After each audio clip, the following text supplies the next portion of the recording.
Hello friends, മഴ തോരും മുമ്പ് സീരിയലിൻ്റെ ഒരു പുതുപുത്തൻ വിശേഷത്തിലേക്ക് എല്ലാവർക്കും സ്വാഗതം. വരാൻ പോകുന്ന ഒരു അടിപൊളി എപ്പിസോഡ് വിശേഷത്തിലേക്കാണ് നമ്മൾ പോകുന്നത്. നമ്മുടെ രോഹിത് സത്യങ്ങളൊക്കെ അറിയാണ് കേട്ടോ. വൈജയുടെ മോളാണ് അലീന എന്നുള്ള കാര്യം മനസ്സിലാക്കുകയാണ്. അപ്പോൾ രോഹിത്തിന് വിശ്വസിക്കാൻ പോലും പറ്റുന്നില്ല. അത്രയ്ക്ക് ദ്രോഹങ്ങളാണല്ലോ അലീനയോട് ചെയ്തു പോയതെന്ന് ഓർക്കുമ്പം രോഹിത്തിന് നല്ല ദേഷ്യം തോന്നുകയാണ് കേട്ടോ. ഇതെല്ലാം നമ്മുടെ ബാലചന്ദ്രനാണ് കേട്ടോ രോഹിത്തിനോട് പറഞ്ഞു കൊടുക്കുന്നത്.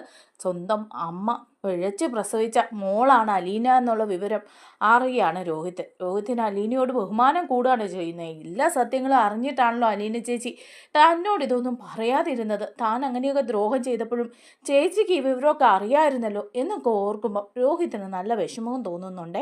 എന്നാൽ ബാലചന്ദ്രൻ ഗത്യന്തരമില്ലാതെ രോഹിത്തിൻ്റെ ചോദ്യത്തിന് മുമ്പിൽ പതറിപ്പോവാണ്. അങ്ങനെ പറയാതിരുന്ന ഇനിയും ശരിയാവില്ല എന്ന് മനസ്സിലാക്കിയിട്ടാണ് കേട്ടോ ബാലചന്ദ്രൻ അതിനെക്കുറിച്ച് രോഹിത്തിനോട് പറയുന്നത്. ആ ഒരു വിശേഷങ്ങളിലേക്കാണ് നമ്മൾ പോകുന്നത്. നമ്മുടെ വീഡിയോ ഇഷ്ടമായ ലൈക്ക് ചെയ്യണം, ഹൈപ്പ് ചെയ്യണേ, ചാനൽ കൂടി ഒന്ന് സബ്സ്ക്രൈബ് ചെയ്ത് സപ്പോർട്ട് ചെയ്യണേ. അങ്ങനെ അലീന അവിടെ നിന്ന് പോയി കഴിയുമ്പോൾ എല്ലാവർക്കും നല്ല വിഷമമൊക്കെ ആണല്ലോ. ബാലചന്ദ്രനും നല്ല ടെൻഷനുണ്ട് അലീനയുടെ കാര്യം ആലോചിച്ചിട്ട്. അലീന അവിടെ നിന്ന് പോയി കഴിഞ്ഞതിന് ശേഷം ഇടയ്ക്കൊക്കെ ബാലചന്ദ്രൻ അലീനയെ കാണാൻ കുളത്തൂപ്പുഴയ്ക്ക് പോകാറുണ്ട്. ബാലചന്ദ്രൻ അവിടെ ചെന്ന് അലീനയെ കണ്ട് വിവരങ്ങളൊക്കെ അന്വേഷിച്ചിട്ട് പോവുക പതിവായിരുന്നു കേട്ടോ. ഇടയ്ക്ക് രാവിലെ ഓഫീസിലേക്കെന്ന് പറഞ്ഞ് പോയിട്ട് കടയിലേക്കെന്നും ഒക്കെ പറഞ്ഞ് പോയിട്ട് ബാലചന്ദ്രൻ അവിടെ നിന്ന് പോയി അലീനയുടെ വിശേഷങ്ങൾ അന്വേഷിക്കുകയും സ്റ്റാൻലിയെ കണ്ട് സംസാരിക്കുകയൊക്കെ ചെയ്യാറുണ്ട്. അങ്ങനെ ഒരു ദിവസം രാവിലെ തന്നെ ബാലചന്ദ്രൻ രാവിലെ തൊട്ട് പോയിട്ട് അവിടുന്ന് കടയിൽ നിന്ന് ഇറങ്ങി ഗോവർദ്ധനെ താക്കോലൊക്കെ ഏൽപ്പിച്ചിട്ട് പോകുന്നുണ്ട് കുളത്തൂപ്പുഴയ്ക്ക്. അങ്ങനെ കുളത്തൂപ്പുഴയിൽ ചെന്ന് അലീനയുടെ വിവരങ്ങളൊക്കെ അന്വേഷിക്കുകയാണ് കേട്ടോ. പക്ഷേ ഇത് നമ്മുടെ വൈജി അറിയുന്നുണ്ട്. പല പ്രാവശ്യമായിട്ട് ബാലചന്ദ്രൻ ഇങ്ങനെ കടയിൽ നിന്ന് പോവുകയും ഒക്കെ ചെയ്യുന്നത്. ഗോവർദ്ധനോട് കാര്യങ്ങളൊക്കെ ചോദിക്കുമ്പോൾ ഗോവർദ്ധൻ പറയുന്നുണ്ട്, സാർ ഇവിടെ വന്നിരുന്നു, അരമണിക്കൂറോളം ഇവിടെ ഇരുന്നു, അതിനുശേഷം എങ്ങോട്ടോ പോയി എന്ന് പറയുകയാണ്. അപ്പം ചോദിക്കുന്നുണ്ട് വൈജ, അതെങ്ങോട്ടായിരിക്കും പോയെന്ന് ചോദിക്കുമ്പോൾ കുളത്തുപുഴയിലെ റബ്ബർ എസ്റ്റേറ്റിലേക്കായിരിക്കും പോയത്, അവിടെ റബ്ബർ കമ്പനിയിലെ കാര്യങ്ങൾ നോക്കാൻ പോയതാണെന്നാണ് പറഞ്ഞതെന്ന് പറയുകയാണ്. പക്ഷേ അത് വൈജയ്ക്ക് വിശ്വാസമായില്ല. ഇടയ്ക്കിടയ്ക്ക് കുളത്തുപുഴയ്ക്ക് പോകുന്നത് അലീനയെ കാണാനാണെന്ന് വൈജയുടെ മനസ്സിലുണ്ട്. എന്തിനായിരിക്കും ബാലചന്ദ്രൻ എപ്പോഴും അലീനയെ കാണാൻ വേണ്ടി അവിടെ പോകുന്നത്? ഈ വീട്ടിൽ ഇതിനു മുമ്പും ജോലിക്കാർ പലരും നിന്നിട്ടുണ്ട്. അവരൊക്കെ പിരിഞ്ഞു പോയിട്ട് പിന്നെ ഇടയ്ക്കിടയ്ക്ക് പോയി അന്വേഷിക്കാറില്ല ബാലചന്ദ്രൻ. അലീനയെ മാത്രം കാണാൻ എന്തിനായിരിക്കും പോകുന്നത്? എന്തായാലും വന്നിട്ട് ആ കാര്യങ്ങളൊക്കെ ചോദിച്ചിട്ടേ ഉള്ളൂ എന്ന് വൈജയും വിചാരിക്കുകയാണ്. വൈജ മറ്റെന്തൊക്കെയാണ് കണക്കൂട്ടി വെച്ചിരിക്കുന്നത് കേട്ടോ. അതേസമയം ബാലചന്ദ്രൻ അവിടെ പോയി അലീനയെ കണ്ട് കാര്യങ്ങളൊക്കെ അന്വേഷിച്ച് പെറുക്കി തിരിച്ചു വരികയാണ്. തിരിച്ച് വൈകുന്നേരം ആകുമ്പോഴാണ് പാലായിലെത്തുന്നത് കേട്ടോ. അങ്ങനെ കടയിൽ ചെന്ന് ഗോവർദ്ധൻ അപ്പോഴേക്കും താക്കോല് കൊടുക്കുകയാണ് ബാലചന്ദ്രൻ്റെ കയ്യിൽ, സ്വർണ്ണക്കടയുടെ. എന്നിട്ട് പറയുന്നുണ്ട്, സ്വർണ്ണക്കടയുടെ താക്കോല് കയ്യിൽ വെച്ചോളൂ, ഇനിയിപ്പം ഞാൻ ടെക്സ്റ്റൈലിൽ പോയി കട അടച്ചിട്ട് വരാമെന്ന് പറഞ്ഞ് ബാലചന്ദ്രൻ്റെ കയ്യിൽ നിന്ന് താക്കോല് വാങ്ങി ഗോവർദ്ധൻ പോവുകയാണ്. അങ്ങനെ ബാലചന്ദ്രൻ ഷോപ്പൊക്കെ അടച്ചിട്ട് അവിടെ നിന്ന് നേരെ ഇറങ്ങി വീട്ടിലേക്ക് വരികയാണ്. വീട്ടിലേക്ക് വരുമ്പം എല്ലാവരും ഭക്ഷണം കഴിക്കാനുള്ള ഒരു തയ്യാറെടുപ്പിലൊക്കെയാണ് കേട്ടോ. അപ്പോൾ ബാലചന്ദ്രൻ അറിയാൻ വന്ന് കയറുമ്പോഴേ ഇത്രയും സമയം എവിടെയായിരുന്നു എന്നുള്ള കാര്യം വൈജ ചോദിക്കുമെന്നുള്ളത്. എന്തെങ്കിലും കള്ളത്തരം മക്കളോടും വൈജയോടും പറയണം എന്ന് വിചാരിച്ചിട്ട് തന്നെയാണ് ബാലചന്ദ്രൻ വരുന്നതും. അങ്ങനെ വീട്ടിലേക്ക് എത്തുമ്പം തന്നെ വൈജയുടെ മുഖം വല്ലാതെ വീർത്ത് കെട്ടിയാണ് കേട്ടോ ഇരിക്കുന്നത്. മക്കളെല്ലാവരും ഭക്ഷണം കഴിക്കാൻ ഇരിക്കുകയും ചെയ്യുന്നുണ്ട്. അപ്പോൾ ഉടനെ ചോദിക്കുന്നുണ്ട് കേട്ടോ നമ്മുടെ കൃഷ്ണമോള്, അച്ഛൻ ഇത്രയും സമയം എവിടെയായിരുന്നു? അച്ഛൻ രാവിലെ കടയിൽ കുറച്ച് സമയം ഇരുന്നിട്ട് മറ്റെവിടേക്കോ പോയെന്ന് അങ്കിള് പറഞ്ഞല്ലോ, അച്ഛൻ എവിടെയാണ് പോയതെന്ന് ചോദിക്കുക. അപ്പോൾ ബാലചന്ദ്രൻ പറയുന്നുണ്ട്, അത് മോളെ, അച്ഛൻ കുളത്തുപുഴയ്ക്ക് പോയതാ. അവിടെ നമ്മുടെ റബ്ബർ കമ്പനിയിലെ കാര്യങ്ങളൊക്കെ നോക്കാൻ വേണ്ടിയിട്ട് അങ്ങോട്ട് പോകേണ്ട ഒരു ആവശ്യം ഉണ്ടായിരുന്നു, അതിനു വേണ്ടി പോയതാന്ന് പറയാണ്. അപ്പോഴും വൈജയുടെ മുഖത്ത് വല്ലാത്തൊരു ദേഷ്യം ബാലചന്ദ്രൻ കാണുന്നുണ്ട് കേട്ടോ. അങ്ങനെ എല്ലാവരും ഭക്ഷണം കഴിച്ചുകൊണ്ടിരിക്കുമ്പോഴേക്കും വൈജ ചോദിക്കുകയാണ്, ബാലൻ എങ്ങോട്ടാണ് പോയതെന്ന് ചോദിക്കുക. അപ്പോൾ ബാലചന്ദ്രൻ പറയാം, അല്ല, ഞാൻ ഇപ്പോഴല്ലേ മോളോട് പറഞ്ഞത്, കുളത്തുപുഴയ്ക്ക് റബ്ബർ കമ്പനിയിലെ കാര്യങ്ങൾ അന്വേഷിക്കാൻ പോയതാണ് എന്ന് പറയാണ്. അപ്പോൾ ഉടനെ തന്നെ വൈജ പറയാം, പിന്നെ കുളത്തുപുഴയ്ക്ക് റബ്ബർ കമ്പനിയിലെ കാര്യങ്ങൾ അന്വേഷിക്കാൻ പോയി. എന്താ ബാലചന്ദ്ര ഇങ്ങനെ ഈ നുണ പറയുന്നത്? രാവിലെ ഇവിടുന്ന് കമ്പനിയിലേക്കെന്ന് പറഞ്ഞ് പോയിട്ട് അവിടെ ഒരു അരമണിക്കൂർ ഇരുന്നതിന് ശേഷം അവിടുന്ന് പോയെന്നാണല്ലോ ഗോവർദ്ധൻ പറഞ്ഞത്. പിന്നെ അതിനുശേഷം രാത്രി ഇതേ ഇത്രയും സമയം വരെ കുളത്തൂപ്പുഴയിലായിരുന്നു എന്നല്ലേ? അവിടെ കമ്പനിയിലെ എന്തെല്ലാം കാര്യങ്ങൾ നോക്കാനാണ് പോകുന്നത്? അല്ല, ബാലചന്ദ്രൻ ഇപ്പം ഇടയ്ക്കിടയ്ക്ക് അങ്ങോട്ട് പോവുകയും വരികയും ഒക്കെ ചെയ്യുന്നുണ്ടല്ലോ.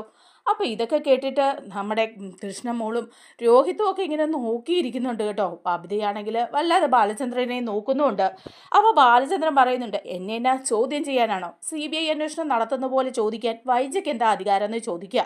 അപ്പോൾ വൈജ പറയുന്നുണ്ട്, അതെ, ഞാൻ ശരിക്കും പറഞ്ഞാൽ നിങ്ങളുടെ ഭാര്യയാണ്, എങ്കിലും യാതൊരു അവകാശങ്ങളും ഇല്ലാത്തൊരു ഭാര്യ തന്നെയാണ്. എന്നാലും ചോദിക്കാതിരിക്കാൻ വയ്യ. ഈ വീട്ടിലല്ലേ നിങ്ങൾ നിൽക്കുന്നത്? ഇതിനു മുമ്പും ഈ വീട്ടിൽ പല ജോലിക്കാരും നിന്നിട്ടുണ്ട്. അലീന നിൽക്കുന്നതിന് മുമ്പ്. അലീന ഈ വീട്ടിൽ നിന്ന് പോയിട്ട് നിങ്ങളിപ്പോൾ ഈ പോക്ക് തുടങ്ങിയിരിക്കുന്നത്. അലീന കുളത്തുപുഴയിലാണെന്നുള്ള കാര്യം ഞങ്ങൾക്കൊക്കെ അറിയാം.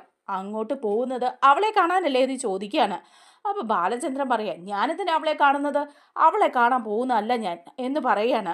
അപ്പോൾ ഉടനെ തന്നെ വൈജ പറയാം, പിന്നെ അവളെ കാണാനില്ലെങ്കിൽ പിന്നെ നിങ്ങൾ എന്തിനാ പോകുന്നത്? ഇവിടെ ഇതിനു മുമ്പും ഒരുപാട് ജോലിക്കാർ നിന്നിട്ടുണ്ട്. അവരുടെ ആരുടെയും വീട് തേടി നിങ്ങൾ ഇതിനു മുമ്പ് പോയി കണ്ടിട്ടില്ലല്ലോ.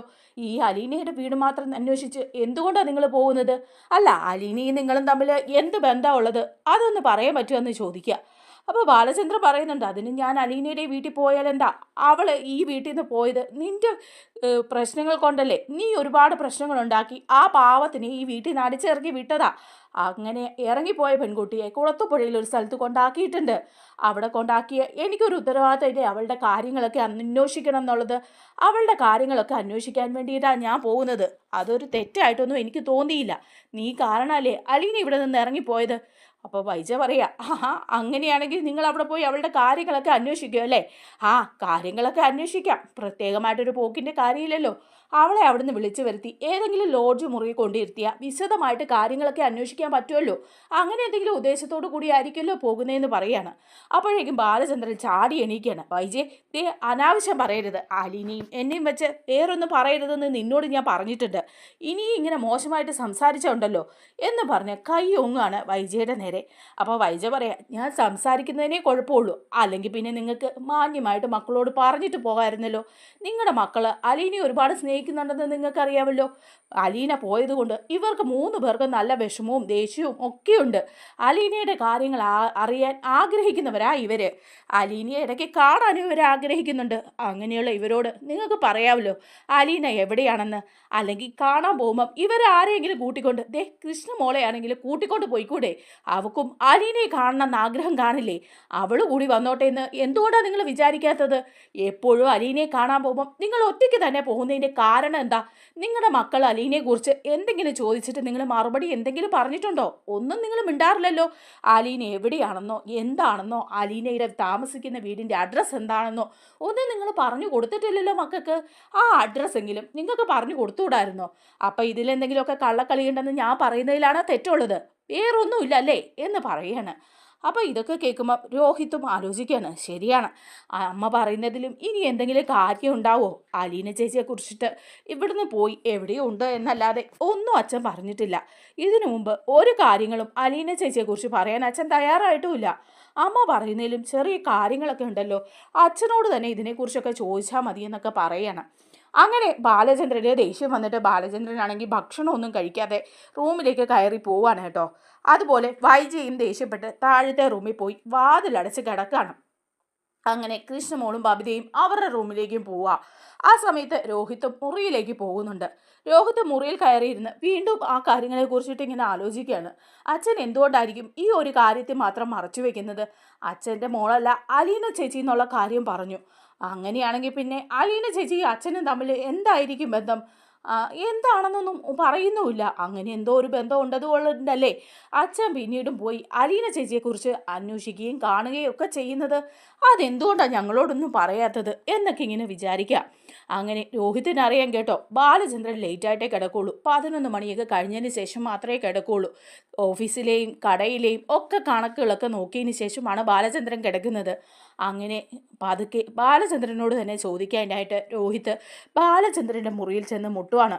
അപ്പോൾ ബാലചന്ദ്രൻ പറയുന്നുണ്ട്, തുറന്ന് കയറി വന്നോളാൻ പറയാണ്. രോഹിതേ, നീയോ? എന്താ രോഹിതേ നീ ഇപ്പം കയറി വന്നത്? നിനക്ക് ഉറങ്ങാറായില്ലേ? എന്താ ഉറക്കം വരുന്നില്ലേ എന്ന് ചോദിക്കുകയാണ്. അപ്പം രോഹിത് പറയുന്നുണ്ട്, ഉറക്കം വരുന്നില്ല അച്ഛാ, അതുകൊണ്ടാണ് ഞാൻ വന്നത്. ഓഹോ, അപ്പം എൻ്റെ കൂടെ ഇരുന്ന് കുറച്ച് കണക്കൊക്കെ നോക്ക്. ഞാനാണെങ്കിൽ നമ്മുടെ ജ്വല്ലറിയിലെയും അതുപോലെ തന്നെ ടെക്സ്റ്റൈലിലെയൊക്കെ കണക്കുകളൊക്കെ നോക്കുമായിരുന്നു. നീയും കൂടെ ഇവിടെ ഇരുന്ന് അതൊക്കെ ഒന്ന് നോക്കുമെന്ന് പറയുമ്പം രോഹിത് പറയുന്നുണ്ട്, അതിനൊന്നും അല്ല അച്ഛാ, അച്ഛനോട് ചില കാര്യങ്ങൾ ചോദിക്കാനും അറിയാനും ഒക്കെ വേണ്ടിയിട്ടാണ് ഞാൻ ഇങ്ങോട്ട് വന്നതെന്ന് പറയാം. അപ്പോൾ ബാലചന്ദ്രൻ പറയുന്നുണ്ട്, ആഹാ, അങ്ങനെ ഒരു കാര്യങ്ങൾ ചോദിക്കാനുണ്ടോ? എന്നാൽ നീ വാ, വന്നിവിടെ ഇരിക്കെ, എന്ത് കാര്യങ്ങളാണ് നിനക്ക് ചോദിക്കേണ്ടേ എന്ന് പറഞ്ഞ് കയ്യിലിരുന്ന ബുക്കും കണക്ക് പുസ്തകവും എല്ലാം അടച്ചു വെച്ചിട്ട് ബാലചന്ദ്രൻ വന്ന് രോഹിത്തിൻ്റെ അടുത്ത് ഇരിക്കുകയാണ്. അപ്പം രോഹിത് ചോദിക്കുന്നുണ്ട്, അച്ഛൻ ഇന്ന് എവിടെ പോയതാ? അച്ഛൻ കുളത്തുപ്പുഴയ്ക്ക് പോയിട്ട് അലീന ചേച്ചിയെ കാണാൻ പോയിട്ട് എന്താ ഞങ്ങളോട് പറയാത്തത്? എവിടെയാ അലീന ചേച്ചി എന്നുള്ള കാര്യം പോലും ഞങ്ങളോട് വ്യക്തമായിട്ട് അച്ഛൻ പറയുന്നില്ല. അമ്മ പറഞ്ഞതിൽ ചില കാര്യങ്ങളൊക്കെ ഉണ്ടോയെന്ന് എനിക്ക് തോന്നുന്നുണ്ടെന്ന് പറയുക. അപ്പോൾ ബാലചന്ദ്രൻ ചോദിക്കുക, അതെന്താടാ നീ അങ്ങനെ പറഞ്ഞത്? അലീനയും ഞാനും തമ്മിൽ അവിഹിത ബന്ധമുണ്ടെന്നാണ് നിൻ്റെ അമ്മ സ്ഥാപിച്ചെടുക്കാൻ നോക്കുന്നത്. അങ്ങനെ തന്നെയാണോ നിനക്കും തോന്നുന്നത് എന്ന് ചോദിക്കുക. അപ്പോൾ രോഹിത് പറയുന്നുണ്ട്, അതല്ല അച്ഛാ, അങ്ങനെ ഒരു കാര്യത്തെക്കുറിച്ച് ഞാൻ ചിന്തിച്ചിട്ടേ ഇല്ല. പക്ഷേ ഇതിൻ്റെയൊക്കെ പിന്നിൽ എന്തോ രഹസ്യമുണ്ടെന്ന് എനിക്കും തോന്നുന്നുണ്ട്. അതെന്താണെന്നറിയാൻ ഒരു ആകാംക്ഷയും തോന്നുന്നുണ്ട്. കാരണം അലീന ചേച്ചി അച്ഛൻ്റെ മോളല്ലെന്ന് പറഞ്ഞു. അങ്ങനെയാണെങ്കിൽ പിന്നെ അച്ഛനും അലീന ചേച്ചിയും തമ്മിൽ എന്താ ബന്ധമുള്ളത്? ഈ വീട്ടിൽ നിന്ന് പോയതിന് ശേഷം അച്ഛൻ അലീന ചേച്ചിയെ കാണാൻ പലപ്പോഴും പോകുന്നുണ്ടെങ്കിലും ഞങ്ങളോട് ആരോടും ഒരു വിവരങ്ങളും പറയുന്നില്ല. പല പ്രാവശ്യം ഞങ്ങൾ ചോദിച്ചിട്ടുണ്ട് അലീന ചേച്ചി എവിടെയാണെന്നും ആ വീട്ടിലെ അഡ്രസ്സ് ഒന്ന് തരാൻ പറ്റുമോ എന്നും. അതുപോലും അച്ഛൻ തന്നിട്ടില്ല. പോകുമ്പം ഞങ്ങളെ ആരെയും കൂടെ കൊണ്ടുപോകുന്നുമില്ല. അലീന ചേച്ചിയെ കാണാൻ ഞങ്ങൾക്ക് ഒരുപാട് ആഗ്രഹമൊക്കെ ഉണ്ട്. അച്ഛൻ എന്തുകൊണ്ടാണ് അത് മറച്ചു വെക്കുന്നത്? അതറിയാൻ വേണ്ടിയിട്ടാണ് ചോദിച്ചതെന്ന് പറയാണ്. അപ്പം ബാലചന്ദ്രൻ പറയാണ്, അതിൽ ചില കാര്യങ്ങളൊക്കെ ഉണ്ട്. അലീനയെ ഞാനൊരു മോളെ പോലെ തന്നെ കണ്ടതെന്ന് നിങ്ങൾക്കറിയാമല്ലോ. അതിലപ്പുറം ഒരു ബന്ധവും ഞങ്ങൾ തമ്മിലുണ്ടായിരുന്നില്ല. പിന്നെ അലീന ഈ വീട്ടിൽ താമസിച്ചു. വൈജയുടെ പ്രവൃത്തി കൊണ്ട് അലീന ഈ വീട്ടിൽ നിന്ന് ഇറങ്ങിപ്പോകേണ്ടി വന്നു. അങ്ങനെ ഇറങ്ങിപ്പോകേണ്ടി വന്ന അലീനയെ മറ്റൊരു സ്ഥലത്ത് കൊണ്ടാക്കിയിട്ടുണ്ട്. അപ്പോൾ രോഹിത് ചോദിക്കുക, അതെവിടെയാക്കിയെന്ന് അച്ഛൻ പറ. അലീന ചേച്ചിയെ ഇവിടുന്ന് കൊണ്ടുപോയി എവിടെയാക്കിയത്? ഏതെങ്കിലും അനാഥാലയത്തിലാണോ ആക്കിയതെന്ന് ചോദിക്കാന്. അപ്പോൾ ബാലചന്ദ്രൻ ആകെ കുടുങ്ങിപ്പോവാണ് കേട്ടോ. രോഹിത് പിന്നെയും ഓരോ കാര്യങ്ങളും ഇങ്ങനെ ബാലചന്ദ്രനോട് ചോദിച്ചുകൊണ്ടിരിക്കുകയാണ്. അല്ല, ഇങ്ങനെയൊക്കെ പറയാതിരിക്കും സംശയം തോന്നിപ്പോകുന്നതിൽ അമ്മയും കുറ്റം പറയാൻ പറ്റില്ല. ഞാനൊരു കാര്യം അച്ഛനോട് ചോദിക്കട്ടെ. അലീന ചേച്ചി ഇവിടെ വരുന്നതിന് മുമ്പ് വരെ അച്ഛനും അമ്മയും ഒരുപാട് സ്നേഹത്തോടെയൊന്നും അല്ല എങ്കിലും ഒന്നിച്ച് ഒരുപോലെ ജീവിച്ചിരുന്നവരാ. പക്ഷേ അലീന ചേച്ചി ഇവിടെ വന്നതിന് ശേഷം നിങ്ങൾ തമ്മിൽ എന്നും വഴക്കായി. അച്ഛന് അമ്മയോട് ഒരുപാട് ദേഷ്യമായി. അല്ലെങ്കിൽ അമ്മ എന്തെങ്കിലുമൊക്കെ തെറ്റ് ചെയ്താലും അച്ഛൻ തന്നെ അതൊക്കെ ക്ഷമിച്ച് അമ്മയുടെ ഒപ്പം നിന്നിരുന്നതാ. അച്ഛന് അലീന ചേച്ചി വന്നതോടെ അമ്മയോട് ദേഷ്യം കൂടി. നിങ്ങൾ രണ്ടുപേരും ഒരു മുറിയിൽ പോലും ഉറങ്ങാറില്ല. അച്ഛൻ മുകളിലും അമ്മ താഴത്തെ മുറിയിലുമാ ഉറങ്ങിക്കൊണ്ടിരിക്കുന്നത്. അങ്ങനെയുള്ള അത്രയും വലിയ പ്രശ്നങ്ങളൊക്കെ ഉണ്ടാകാൻ എന്താ കാരണം? ഞങ്ങൾ മക്കള് ഇതെല്ലാം കണ്ടോണ്ടല്ലേ ഇരിക്കുന്നത്. അപ്പോൾ അലീന ചേച്ചി ഇവിടെ വന്നത് മുതലാണ് ഈ മാറ്റങ്ങൾ ഉണ്ടായത്. അതെന്താണെന്നറിയാൻ ഞങ്ങൾക്കും ആഗ്രഹമില്ലേ എന്ന് ചോദിക്കുകയാണ്. അപ്പോൾ ബാലചന്ദ്രൻ മനസ്സിലോർക്കാണ്, ഇവര് എല്ലാ കാര്യങ്ങളും ശ്രദ്ധിക്കുന്നുണ്ട്.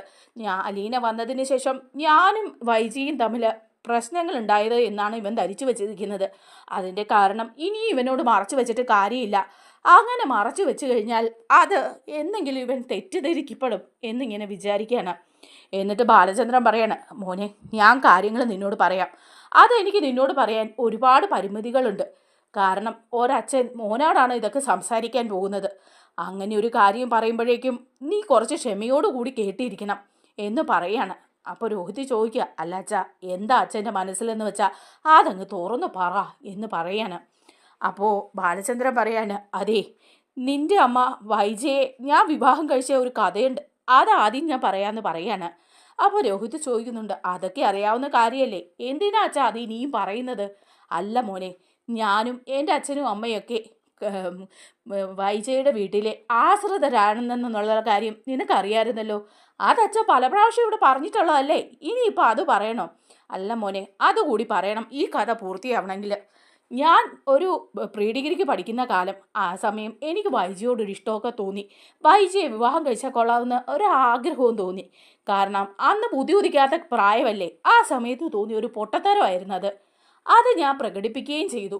അവിടെ അത് അങ്ങനെ പ്രകടിപ്പിക്കാൻ പറ്റുന്ന ഒരു അവസ്ഥയിലായിരുന്നില്ല ഞങ്ങളുടെ ജീവിതം. അതോടുകൂടി എൻ്റെ അച്ഛൻ അവിടെ ഉള്ളതെല്ലാം വിറ്റുപെറുക്കി ആ നാട് തന്നെ വിടേണ്ടി വന്നു. അതിനൊക്കെ ശേഷമാണ് ഞാൻ ഗൾഫിൽ പോയതും കുറേയധികം പണം ഉണ്ടാക്കിയതും ബിസിനസ് തുടങ്ങിയതും ഒക്കെ. അങ്ങനെ ഇരുന്നപ്പം വീണ്ടും ആ ആഗ്രഹം പൊട്ടിമുളച്ചു വന്നു. വൈജയെ വിവാഹം കഴിച്ചാൽ കൊള്ളാമെന്ന് എനിക്ക് ആഗ്രഹം തോന്നി. അങ്ങനെ ഒരു ബ്രോക്കർ വഴിയാണ് വൈജയുമായിട്ടുള്ള വിവാഹം ആലോചിക്കുന്നത്. ആദ്യം അവരൊക്കെ കുറേ എതിർത്തെങ്കിലും പിന്നെ അതിനുശേഷം ഞങ്ങളുടെ വിവാഹം നടത്തി തരാൻ വൈജയുടെ ചേട്ടന്മാരെ തീരുമാനിക്കുകയായിരുന്നു. പ്രധാനമായിട്ടും ഗംഗേട്ടൻ. അവർ തന്നെ മുൻകൈ എടുത്ത് എൻ്റെയും വൈജയുടെയും വിവാഹം നടത്തി തരികയായിരുന്നു. വൈജയ്ക്ക് അതിന് വലിയ താല്പര്യമൊന്നുമില്ലായിരുന്നു എന്ന് പിന്നീട് ഞാൻ അറിഞ്ഞു. പക്ഷേ അങ്ങനെയാണ് ആ വിവാഹം നടന്നത്. അപ്പോഴേക്കും രോഹിത് ചോദിക്കുക, അതും ഇതുമായിട്ട് എന്താ അച്ഛാ ബന്ധം? ഈ കഥയൊക്കെ ഞാൻ പലപ്പോഴും കേട്ടിട്ടുള്ളതല്ലേ, ഇനിയിപ്പം അതും ഇതുമായിട്ട് എന്ത് ബന്ധമുള്ളതെന്ന് അച്ഛൻ പറയാന്ന് പറയാം. അപ്പം പറയുന്നുണ്ട്, അത് പറയാം. അതിനൊക്കെ ശേഷം ഒരു ദിവസം അലീന എറണാകുളത്തുള്ള രേവതി കുട്ടിക്ക് ഒരു കത്ത് എഴുതി അയച്ചിരുന്നു. കുറേ അധികം വിവരങ്ങൾ എഴുതിയ കത്തായിരുന്നു അതെന്ന് പറയുക. അപ്പോൾ രോഹിത് പറയുന്നുണ്ട്, അല്ലച്ച, ആ കത്തിലല്ലേ ഞാനും ഹരിയും കൂടെ അലീനയെ ഉപദ്രവിക്കാൻ പോയ കാര്യങ്ങൾ എഴുതിയിരുന്നത്? അങ്ങനല്ലേ അച്ഛനത് അറിഞ്ഞതെന്ന് ചോദിക്കുകയാണ്. അപ്പം ബാലചന്ദ്രൻ പറയുന്നുണ്ട്, അതെ, അത് ശരിയാണ്, അതറിഞ്ഞു. പക്ഷേ അതല്ലാതെ മറ്റു ചില കാര്യങ്ങൾ കൂടി ഞാൻ അറിഞ്ഞു. അന്ന് ഞാൻ ജ്വല്ലറിയിലേക്ക് പോകാൻ ഇറങ്ങുമ്പോൾ പോസ്റ്റ്മാൻ എൻ്റെ കയ്യിലാണ് ആ കത്ത് കൊണ്ടു തന്നത്. അലീന രേവതിക്കുട്ടിക്ക് അയച്ച കത്തായിരുന്നു. അവിടെ രേവതിക്കുട്ടിയും മാമച്ചനും ഒന്നും ഇല്ലാതിരുന്നത് കാരണം രജിസ്റ്റേർഡ് ആയ കത്ത് തിരിച്ചു വരികയായിരുന്നു ചെയ്തത്. അങ്ങനെ ഞാൻ ജ്വല്ലറിയിൽ ചെന്നിരുന്ന സമയത്ത് അലീന എഴുതിയ ആ കത്ത് ഞാൻ വായിച്ചു നോക്കി. അതിൽ നിന്ന് ചില സംഭവങ്ങളൊക്കെ ഞാൻ മനസ്സിലാക്കുകയും ചെയ്തു. അത് മനസ്സിലാക്കി കഴിഞ്ഞപ്പം ഞാൻ ഗംഗേട്ടനെ ഒന്ന് കാണാൻ പോയി. കാരണം ഗംഗേട്ടനായിരുന്നു എൻ്റെയും വൈജയുടെയും വിവാഹം നടത്തി തരാൻ മുൻപന്തിയിൽ നിന്നത്. ഗംഗേട്ടൻ്റെ നിർബന്ധം കൊണ്ട് തന്നെയാണ് കൂടുതലായിട്ടും ആ വിവാഹം നടന്നതും. അപ്പോൾ ഞാൻ ഗംഗേട്ടനെ പോയി കണ്ട് ചില കാര്യങ്ങളൊക്കെ അന്വേഷിക്കുകയാണ് ചെയ്തത്. അപ്പോൾ രോഹിത് ചോദിക്കുക, അതെന്ത് കാര്യ എന്ന് ചോദിക്കുകയാണ്. അപ്പോൾ പറയുന്നുണ്ട്, ഗംഗേട്ടൻ കുറേ നാൾ ആഗ്ര ഗവൺമെൻറ്റിൽ സർവീസിലുണ്ടായിരുന്നെന്നുള്ള കാര്യം നിനക്കറിയാമല്ലോ. ആ സമയത്ത് വൈജ ഗംഗേട്ടൻ്റെ കൂടെ പോയി അവിടെ നിൽക്കുകയും അവിടെ നിന്ന് കുറച്ച് നാൾ പഠിക്കുകയും അതിനുശേഷം അവിടെ ഒരു സ്കൂളിൽ ടീച്ചറായിട്ട് വർക്ക് ചെയ്യുകയൊക്കെ ചെയ്തിരുന്നു. ആ കഥയൊക്കെ ഞാൻ കേട്ടിട്ടുണ്ടായിരുന്നു എന്ന് പറയുകയാണ്. അതെ, അത് ശരിയാണ്. ആ സമയത്ത് വൈജ അവിടെ ഒരു മിലിറ്ററി ഓഫീസറുമായിട്ട് ഇഷ്ടത്തിലാകുകയും അയാളുമായിട്ട് ഇഷ്ടം സ്ഥാപിക്കുകയൊക്കെ ചെയ്തിരുന്നു എന്നുള്ള കാര്യങ്ങളും ഒക്കെ ഗംഗേട്ടനാണ് പറഞ്ഞു തന്നത്. അതൊക്കെ ആ കത്തിൽ ഉണ്ടായിരുന്നു. അതിനുശേഷം ഗംഗേട്ടൻ ഡൽഹിയിലേക്ക് ട്രാൻസ്ഫർ ആയി പോയ സമയത്ത് ആഗ്രയിൽ വെച്ച് വൈജയും ആ മിലിറ്ററി ഓഫീസർ സ്റ്റാൻലിയും തമ്മിൽ ഒന്നിച്ച് കുറേ നാൾ ജീവിക്കുകയൊക്കെ ചെയ്തു എന്ന് ഞാൻ അറിഞ്ഞു എന്ന് പറയാണ്. ഈ വിവരങ്ങളൊക്കെ ഗംഗേട്ടനാണ് എന്നോട് പറഞ്ഞു തന്നത്. അങ്ങനെ ആ സമയത്ത് വൈജ ഗർഭിണിയാവുകയും പൂർണ്ണ ഗർഭിണിയായ വൈജയെ കൊണ്ടുവന്ന് നെടുമങ്ങാട്ട് ഒരു ഹോസ്പിറ്റലിൽ വെച്ച് പ്രസവം നടത്തുകയും പ്രസവത്തിന് ശേഷം കുഞ്ഞു മരിച്ചുപോയി എന്നും അവളെ സ്നേഹിച്ചിരുന്ന ആൾ മറ്റൊരു വിവാഹം കഴിച്ച് ജീവിക്കുകയാണെന്നും വീട്ടിലുള്ളവരെല്ലാവരും കൂടി വൈജയെ പറഞ്ഞു മനസ്സിലാക്കുകയും ചെയ്തു. വൈജ അങ്ങനെ തന്നെയാണ് വിശ്വസിച്ചിരിക്കുന്നത്. പ്രസവിച്ച കുഞ്ഞു മരിച്ചുപോയെന്നും സ്റ്റാൻലി ജോസഫ് മറ്റൊരു വിവാഹം കഴിച്ച് കുടുംബജീവിതം നയിക്കുകയാണെന്നും അയാളെ ഇനി ബുദ്ധിമുട്ടിക്കാൻ വേണ്ടി പോകരുതെന്നും വൈജയുടെ വീട്ടുകാർ അവളെ വിശ്വസിപ്പിച്ചു. അത് വിശ്വസിച്ച വൈജ അങ്ങനെ തന്നെ മുന്നോട്ട് പോവുകയും ചെയ്തു എന്ന് പറയുമ്പം അത്ഭുതപ്പെട്ടു പോവാണ് രോഹിത്. എന്താ അച്ഛൻ ഈ പറയുന്നത്? അച്ഛനൊരു ബോധവുമില്ലാതെയാണ് ഈ സംസാരിക്കുന്നത്. അമ്മ ആഗ്രയിൽ വെച്ച് ഗർഭിണിയായിരുന്നെന്നോ നെടുമങ്ങാട്ട് ആശുപത്രിയിൽ വെച്ച് പ്രസവിച്ചെന്നോ എന്താ അച്ഛൻ ഈ പറയുന്നത് എന്ന് ചോദിക്കുകയാണ് രോഹിത്. അത്ഭുതം കൊണ്ട് രോഹിത് ഇങ്ങനെ സ്തബ്ധനായിട്ട് നിൽക്കുകയാണ്. അപ്പോഴേക്കും ബാലചന്ദ്രൻ പറയാണ്, അതേ രോഹിത്തെ, ഇതൊക്കെ സത്യമാണ്. ഇതൊക്കെ ഞാൻ ആ കത്തിൽ നിന്ന് രേവതിക്കുട്ടിക്ക് അലീന അയച്ച കത്തിൽ നിന്നാണ് മനസ്സിലാക്കിയെടുത്തത്. അതിനുശേഷം പൂർണ്ണമായിട്ടും ഇത് സത്യമാണോ എന്നറിയാൻ വേണ്ടി ഗംഗേട്ടൻ്റെ അടുത്ത് ചെന്ന് ചോദിക്കുകയായിരുന്നു. ഗംഗേട്ടൻ പക്ഷേ ഒരുപാട് പതറാതെ ഈ സത്യങ്ങളൊക്കെ എന്നോട് പറഞ്ഞു. ഗംഗേട്ടന് പിടിച്ചു നിൽക്കാൻ പറ്റാത്ത അവസ്ഥയായിരുന്നു അത്. അങ്ങനെ ഗംഗേട്ടൻ എന്നോട് മാപ്പ് ചോദിക്കുകയും ചെയ്തു. ആ നിമിഷമാണ് ഞാനത് മനസ്സിലാക്കിയതെന്ന് പറയുമ്പം ഉടനെ രോഹിത് പറയും, എനിക്കിത് വിശ്വസിക്കാൻ പറ്റുന്നില്ല. അമ്മ അച്ഛനെ വിവാഹം കഴിക്കുന്നതിന് മുമ്പ് ഒന്ന് പ്രസവിച്ചതാണെന്നോ, ആ കുഞ്ഞ് മരിച്ചു പോയിന്നോ? അപ്പോൾ ഉടനെ ബാലചന്ദ്രൻ പറയാണ്, അവിടെയാണ് മോനെ തെറ്റുപറ്റിയത്. ആ കുഞ്ഞ് മരിച്ചു പോയിട്ടില്ല. ആശുപത്രിയിൽ വെച്ച് വൈജ ജന്മം നൽകിയ ഒരു പെൺകുഞ്ഞ്, ആ പെൺകുഞ്ഞ് അനാഥാലയത്തിൽ എവിടെയോ വളരുകയാണ് ചെയ്തത്. ആ കുഞ്ഞാണ് അലീന. വൈജയുടെ വീട്ടുകാർ അലീനയെ അനാഥാലയത്തിൽ കൊണ്ടാക്കിയിരുന്നതാണ്. അവളായിരുന്നു അലീന. ആ വിവരങ്ങളൊക്കെ രേവതി കുട്ടിക്ക് എഴുതിയ കത്തിൽ നിന്നാണ് എനിക്ക് മനസ്സിലാക്കിയത്. അതെല്ലാം ഉറപ്പുവരുത്താൻ ഞാൻ ഗംഗേട്ടനോട് ചോദിക്കുകയും ചെയ്തു. അപ്പോൾ പറഞ്ഞ കാര്യങ്ങളെല്ലാം സത്യമാണെന്ന് ഗംഗേട്ടനും പറഞ്ഞു എന്ന് പറയുക. ഇത് കേട്ടപ്പോഴേക്ക് രോഹിത്തിന് പിന്നെ ഒന്നും പറയാനില്ല. രോഹിത് തലയിൽ കൈവച്ച് നിന്നിട്ട് പറയാണ്, എന്താ എൻ്റെ അമ്മ പ്രസവിച്ച കുട്ടിയായിരുന്നോ അലീന ചേച്ചി? അപ്പോൾ അലീന ചേച്ചി എൻ്റെ സ്വന്തം സഹോദരിയായിരുന്നോ? എന്നിട്ടാണോ ഞാൻ അലീന ചേച്ചിയോട് ഈ ദ്രോഹങ്ങൾക്ക് ചെയ്തത് അച്ഛാ? അന്ന് അലീന ചേച്ചിയെ ഉപദ്രവിക്കാൻ ഞാനും ഹരിയും കൂടി ചെന്നതും അലീന ചേച്ചി കത്തിയെടുത്ത് വയറിൽ കുത്തി രക്ഷപ്പെട്ടതും ഒക്കെ ആ സമയത്തും ചേച്ചിക്ക് ഞാൻ സഹോദരനാണെന്നുള്ള കാര്യം അറിയായിരുന്നല്ലേ അച്ഛാന്ന് ചോദിക്കുകയാണ്. അപ്പോൾ ഉടനെ ബാലചന്ദ്രൻ പറയാണ്, അതെ, അതുകൊണ്ട് അവൾക്കറിയായിരുന്നു, എല്ലാ കാര്യങ്ങളും അവൾക്കറിയായിരുന്നു. ഇതൊന്നും നിങ്ങളാരും അറിയരുതെന്ന് അവൾ വിചാരിക്കുകയും ചെയ്തു. എന്നോട് പോലും അവൾ ആ കാര്യങ്ങളൊന്നും പറഞ്ഞില്ല, ഈ കുടുംബം തകരാതിരിക്കാൻ വേണ്ടിയിട്ട് എന്ന് പറയണം. അപ്പോഴേക്കും രോഹിത് പറയാം, അച്ഛനെങ്കിലും അറിഞ്ഞപ്പോൾ ഈ കാര്യം ഞങ്ങളോട് പറയായിരുന്നു. എനിക്ക് അലീന ചേച്ചിയുടെ കാലിൽ വീണ് മാപ്പ് പറയണം. അതുപോലുള്ള തെറ്റുകളല്ലേ ഞാൻ അലീന ചേച്ചിയോട് ചെയ്തു കൂട്ടിയതെന്ന് പറയുക. അപ്പോൾ ഉടനെ ബാലചന്ദ്രൻ പറയുന്നുണ്ട്, രോഹിത്തെ, നീ ഇനിയിപ്പോൾ ആ കാര്യങ്ങളൊന്നും ചിന്തിക്കാൻ നിൽക്കണ്ട. നിന്നോട് ഞാൻ പറഞ്ഞല്ലോ, അലീന, അവളെ ഞാൻ ഇപ്പോഴും അന്വേഷിക്കാൻ പോകുന്നുണ്ടെങ്കിൽ അവളെ ഞാൻ എൻ്റെ മോളായിട്ട് തന്നെയേ കണ്ടിരിക്കുന്നത്. അത് വൈജ പ്രസവിച്ച മോളായതുകൊണ്ട് മാത്രമല്ല, അവളുടെ നല്ല സ്വഭാവവും സ്വഭാവത്തിൻ്റെ പരിശുദ്ധിയും എല്ലാം കണ്ടിട്ടാണ് എനിക്ക് അലീനയെ ഇഷ്ടമായത്. അല്ലാതെ വൈജയുടെ മോളെന്ന ഗുണം കൊണ്ട് മാത്രമൊന്നും അല്ല എന്ന് പറയാണ്. രോഹിത്തെ, നീ ഈ വിവരം ഇനി ആരോടും പറയാനൊന്നും പോകണ്ട. മറ്റാരും ഈ വിവരം അറിയാനേ നിൽക്കണ്ട. നീ നിന്റെ മുറിയിലേക്ക് പോയിക്കോ. ഇനി ഇതിനെക്കുറിച്ച് ചിന്തിക്കുകയും വേണ്ട. നിന്റെ അമ്മ പ്രസവിച്ച മോളാണ് അലീന, നിന്റെ സ്വന്തം ചേച്ചിയാണ് അലീന എന്ന് മാത്രം നീ അറിഞ്ഞാൽ മതി എന്ന് പറയാണ്. അപ്പോൾ രോഹിത്തിന് പിന്നെ ഇതൊന്നും വിചാരിക്കാനേ വയ്യ. രോഹിത്താണെങ്കിൽ മുറി പോയിരുന്നിങ്ങനെ ചിന്തിച്ചുകൊണ്ടേ ഇരിക്കുകയാണ്. എൻ്റെ സ്വന്തം ചേച്ചിയായ അലീന ചേച്ചിയോട് ഞാൻ എന്തെല്ലാം ദ്രോഹങ്ങളാണ് ചെയ്തത്. ഞാനും ബബിതയും കൂടി അലീന ചേച്ചിയെ ഉപദ്രവിക്കാൻ ഒരുപാട് ശ്രമിച്ചു. ആ ഹരിയും ഞാനും കൂടി എന്തെല്ലാം മോശമായിട്ട് പെരുമാറി എന്നൊക്കെ പറഞ്ഞ് തലയിൽ കൈവച്ചിരുന്ന് പൊട്ടിക്കരയാണ് കേട്ടോ രോഹിത്ത്. അങ്ങനെ രോഹിത്ത് എല്ലാ സത്യങ്ങളും ബാലചന്ദ്രനിൽ നിന്ന് തന്നെ അറിയുന്നുണ്ടേ. നമ്മുടെ വീഡിയോ ഇഷ്ടമായാലൊന്ന് ലൈക്ക് ചെയ്യണേ, ഹൈപ്പ് ചെയ്യണേ, ചാനൽ കൂടി ഒന്ന് സബ്സ്ക്രൈബ് ചെയ്ത് സപ്പോർട്ട് ചെയ്യണേ. താങ്ക്